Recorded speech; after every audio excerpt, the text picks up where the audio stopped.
Atenção porque vai começar a aula de geografia. Olá, turma. Sou o professor Bruno Viana. Estarei ministrando as aulas de geografia aqui pelo canal Eduque Mais SCPE.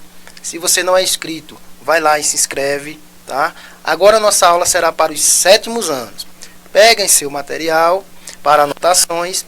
Não esqueçam de informar aqui nos comentários seu nome completo, turma e sua escola, tá? Não podemos estar presencialmente, mas de forma virtual a escola vai até você, tá? Vamos dar início à nossa aula, Geografia 7º ano, aula 1. Nosso objeto de conhecimento é ideias e concepções sobre a formação territorial do Brasil. O conteúdo da nossa aula é formação territorial do Brasil, processos e estereótipos, conceitos ou preconceitos, tá? Vamos fazer uma abordagem geral sobre o processo de formação, que é muito longo, tá? A gente começa e vai avançando nas próximas aulas.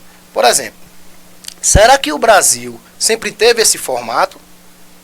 Olha aí o mapa do nosso Brasil, atualmente composto de 26 estados, mais o Distrito Federal, ou seja, 27 unidades federativas. Nós temos aí um país com dimensões continentais. Por que, professor, dimensões continentais?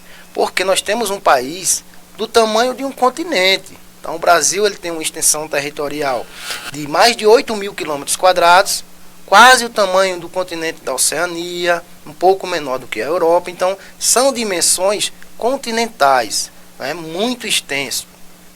Nós temos uma diversidade natural, climática muito grande. Por exemplo, nós temos um clima temperado, nós temos clima tropical, clima quente, clima frio. Nós temos uma vegetação abundante de biomas diferentes, que vai da caatinga, do semiárido, à floresta amazônica, ao Pantanal, né, ao Cerrado.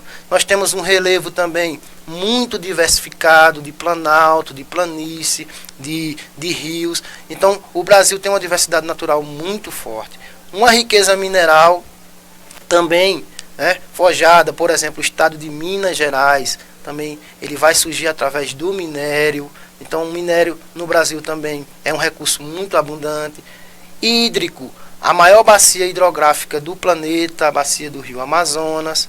Nós temos imensas fronteiras continentais e marítimas. Fronteiras continentais, quer dizer, nós fazemos fronteira com 10 países da América do Sul. O Brasil é tão grande que dos 13 países da América do Sul, ele faz fronteira com 10, tá? E também a fronteira marítima, que o nosso país é banhado totalmente pelo Oceano Atlântico. E uma variedade cultural e histórica imensa. O Brasil não tem uma raça identificada. Temos uma mistura cultural, indígena, africana, europeia. Então essa mistura forma a variedade cultural do Brasil. Então vamos lá. Para compreendermos geograficamente as transformações ocorridas no território brasileiro, é preciso voltarmos no tempo e analisarmos alguns fatos históricos. Então você vai perguntar, mas professor, é história ou geografia? Eu digo assim, ó, sabe aquelas duas irmãs inseparáveis que andam juntas? É a geografia e a história. A geografia precisa da história para analisar os fatos e transformações. Claro que na história você vai ver os tópicos mais específicos, não é, ponto a ponto. A gente faz uma abordagem mais espacial, mais geral, desses fatos. Vamos lá. Descobrimento. Essa palavra que todo mundo usa, todo mundo escuta, que todo mundo lê nos nossos livros. Descobrimento. Palavra usada frequentemente nos livros. Você vai perguntar, é correto, professor? Vejam, tem duas versões. Uma é uma visão europeia, já que foram eles os responsáveis pela conquista. Portanto, descobrir uma região que nunca foi habitada por europeus, nesse sentido da palavra, sim. Então, se a gente usar uma visão europeia, chamada de visão eurocêntrica, para o sentido da palavra descobrimento, para eles, sim, é descobrimento. Mas vamos ver a outra versão? Lembramos que o novo território já era habitado por milhões de nativos, distribuídos em diversos povos, tribos, diferentes, que posteriormente foram chamados de índios. Tem uma historinha aí bem legal. Esse nome índio, essa nomenclatura índio, ela só é dada após a chegada de Cristóvão Colombo, em 1492, lá na América Central. Por quê, professor? Vejam, porque a viagem na esquadra de Colombo, eles buscavam uma nova rota para chegar às Índias. Os países lá da Ásia, Índia, China, Japão, que eles tinham comercialização, tá? Nesse período. Então ele buscava uma nova rota para facilitar essa comercialização. Quando ele chega na América, ele encontra lá aquele grande território e os nativos que existiam lá, eles dão a nomenclatura de índios, porque ele procurava as Índias. Então, todo nativo hoje é chamado de índio graças a essa nomenclatura lá da esquadra de Cristóvão Colombo, tá? Então, devemos dizer, ó, presta atenção, conquista e ocupação do território pelos portugueses. Essa é a nossa versão. Quando forem responder, então a gente não diz descobrimento, a gente diz conquista e ocupação do território pelos portugueses, porque foi uma conquista, tá? Uma ocupação. Nós temos aí as imagens, né, deles chegando no nosso território, né, os nativos da época que se tornaram índios, e esse é o fato histórico. Mas na geografia, iremos debater e compreender o sentido de expansão. Como uma colônia que possuía um tamanho de 2,2 milhões de quilômetros quadrados, se expandiu para 8,5 milhões de quilômetros. Olha aí o território brasileiro. Antes, isso lá, no século XVI, o nosso território só era esse pedacinho aí, ó, de antes. Essa linha cortada que a gente vai ver mais à frente, só era esse território, que ia mais ou menos do estado do Pará até ali o Paraná, o Santa Catarina. Só era esse o território nosso. Como chegou a esse tamanho que temos hoje, não é? Com todos os nossos 27 estados. Como chegou? Esse é o processo que nós vamos identificar. Primeiro nós temos que ver o contexto histórico da expansão do território brasileiro. Como aconteceu? Qual o contexto histórico daquela época para que nosso território fosse conquistado e se expandisse? Primeiro, era o fim da Idade Média. Período das grandes navegações, século XV e século XVI. A Idade Média é um período histórico, vocês vão ver isso em história, que está entre a Idade Antiga e a Idade Moderna, por isso Idade Média, tá? Nesse período, século XV e XVI, a Europa vivia uma expansão mercantilista. E o que é isso, professor? Expansão mercantilista. Expansão mercantilista é a primeira fase do capitalismo comercial, ou seja, o feudalismo, que era o regime antigo, ele estava em decadência, estava em extinção. O mercantilismo agora falava mais alto. O comércio de um país com outro, ou de um país com suas colônias. Pioneirismo de Portugal e Espanha. Da Europa, partiu da Europa vários países com esse objetivo de comercializar e de colonizar. Os principais eram Portugal e Espanha, porque eles tinham os melhores navegadores, as melhores esquadras, as melhores escolas navais da época. Foi isso que aconteceu, por exemplo, na América, com o pioneirismo de Portugal e Espanha, tá? Neste período também nós viviam lá o metalismo. O que é o metalismo? O metalismo era a busca por metais preciosos. A Europa precisava de metais para comercializar, para trocar, e a própria igreja também precisava de metais preciosos, como o ouro, para suas construções. Então o metalismo era a busca de metais. Colonialismo, olha, a busca por novas colônias, anexar território ao seu país de origem. Então o colonialismo falou muito alto nesse período. Não é à toa que toda a América foi colonizada. Há uma diferença do Brasil para os Estados Unidos, é que o Brasil foi uma colônia de exploração. Os Estados Unidos foi uma colônia de povoamento, tá? Tem essa diferença. Conflitos. Toda colonização vai gerar conflitos. Ninguém vai entregar sua terra, né, de mão beijada. Então vai existir conflitos, vai existir guerra. E por último, a expansão da igreja. Esse período, século XV e XVI, foi um período que a igreja precisava precisava expandir muito. Por quê? Porque viveu ali uma reforma protestante. Foi essa época da reforma protestante, liderada lá por Martinho Lutero, e a igreja começou a entrar em decadência.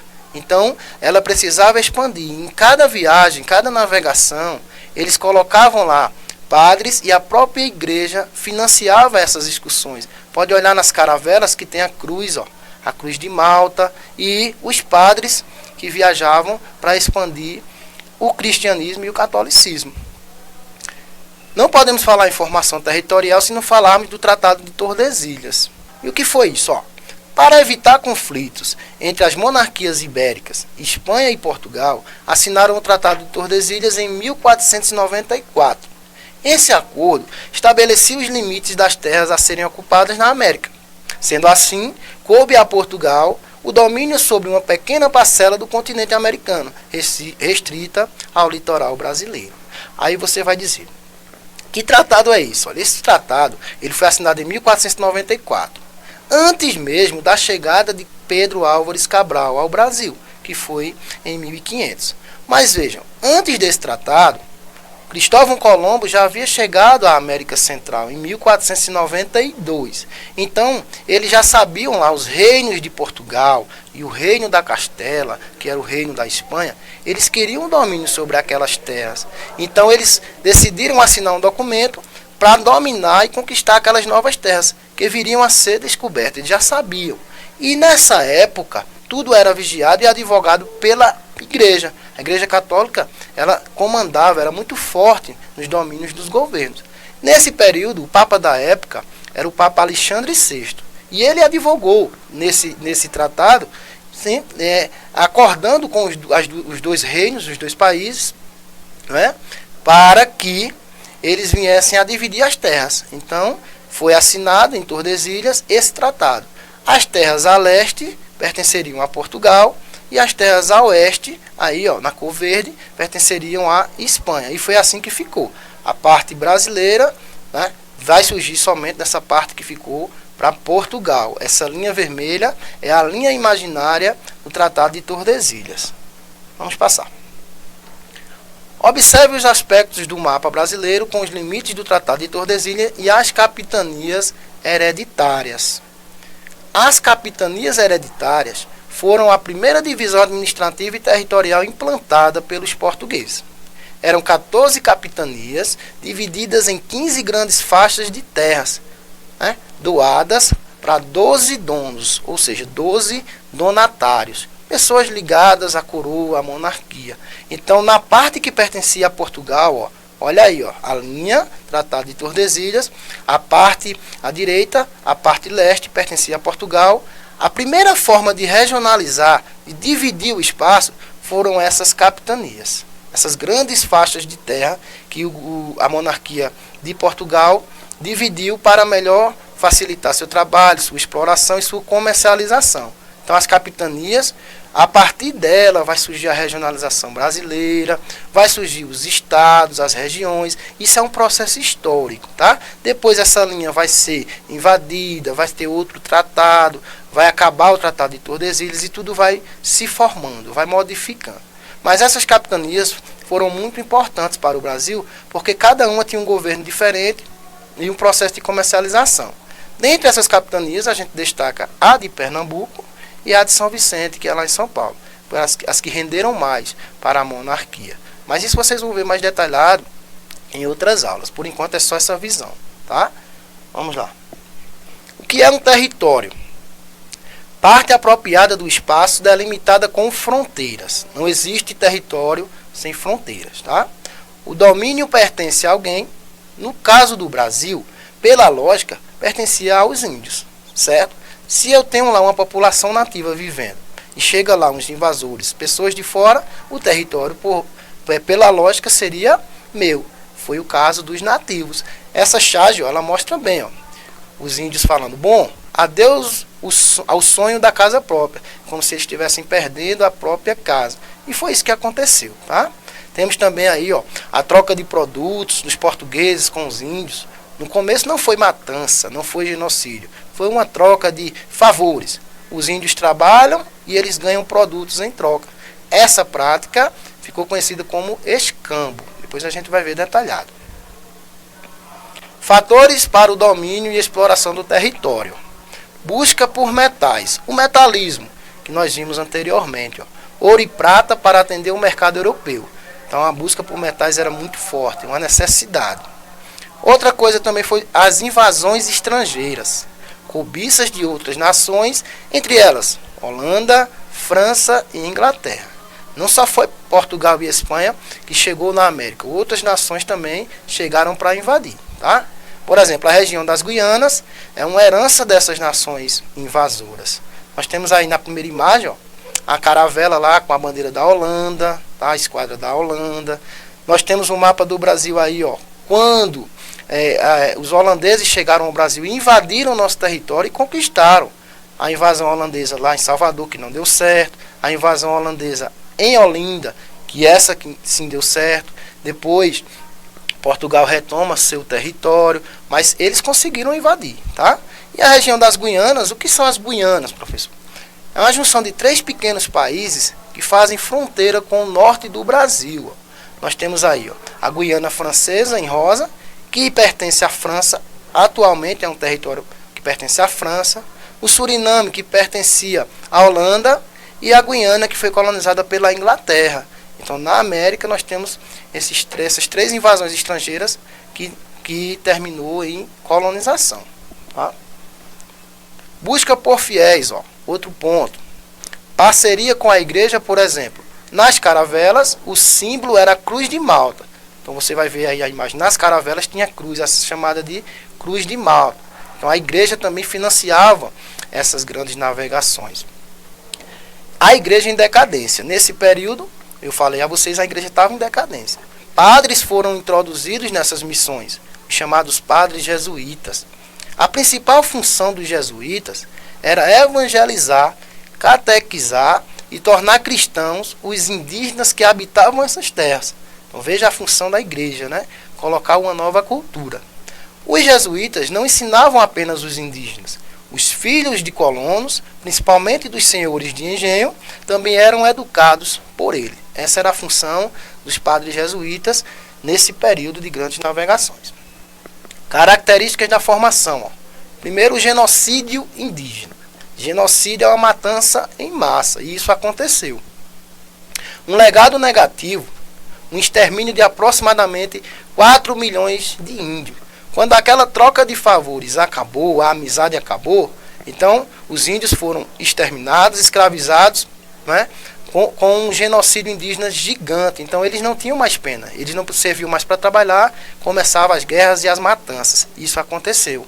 Temos também aí, ó, essa imagem aí dos bandeirantes, que nós vamos falar sobre eles, que escravizavam os índios, colocavam para trabalhar forçado ou até mesmo matava. Isso também é uma história, um legado negativo. Aconteceu também um etnocídio. O que é isso? É um extermínio cultural. Quando um povo perde ou troca sua cultura. Então, é um extermínio da cultura que já existia no nosso território, ele foi trocado por outro e aquela cultura foi sendo exterminada. Por exemplo, a catequização.